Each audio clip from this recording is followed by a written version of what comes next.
So now she made the rounds of Broadway casting calls. Time and time again she was told, "Don't call us, we'll call you."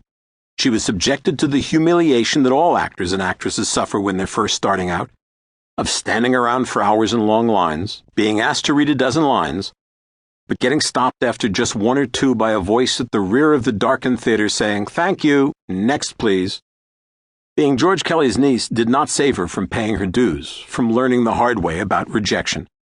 No matter what her last name was, at nearly 5'7", she was too tall to play the innocent little girl that her pretty face and bright blue eyes suggested.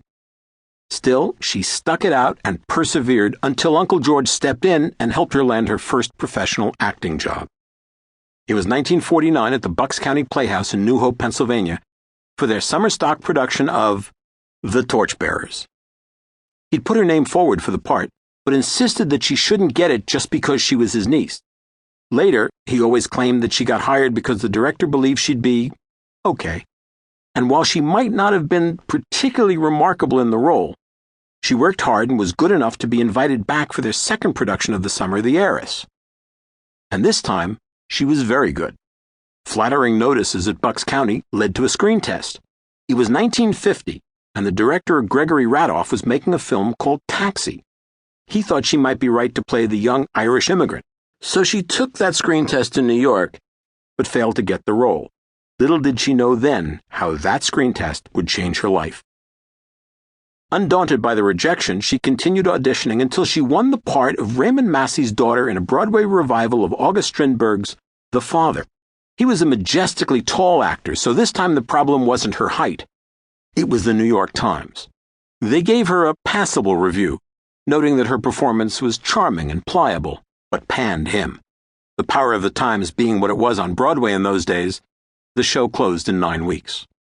Grace spent the rest of that winter and spring on the audition circuit, modeling to earn money, but as an actress, otherwise out of work.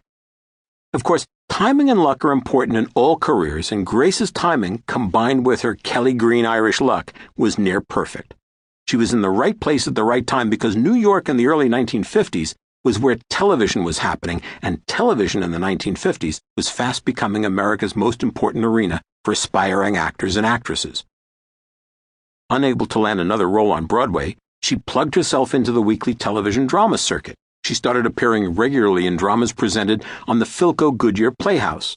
That led to appearances in the other major Playhouse productions, such as the Kraft Television Theater, the Nash Air Flight Theater, and the Prudential Family Playhouse. Over the course of 30 months, Grace worked in no less than 60 live television productions. Then, in 1951, just as she was starting to make a name for herself in television, she was offered her first movie, a minor part in a film called 14 Hours.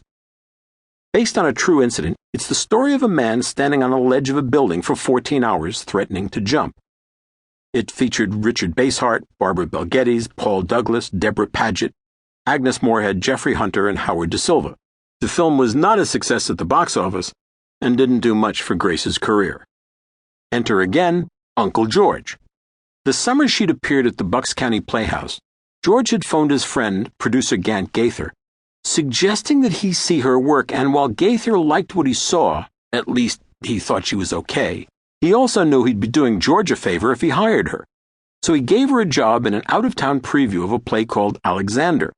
Her role was sexy, and even though the Albany, New York critics wrote Grace Kelly was too cool to be sexy, it was that very quality which would one day make her a major movie star. Recognizing her promise, while they were still in Albany, Gaither told her, "You've got the part when we come to New York." Years later, he recalled affectionately, "She was a lovely young girl who became a magnificent woman. The thing that amazed me most about her was that her judgment was always so good. She had such wonderful common sense. Long before she got married, if I was working on a show that needed help, I'd ask her to come see it. If she was critical of something, she'd offer something else in its place. She had a wonderful sense of construction."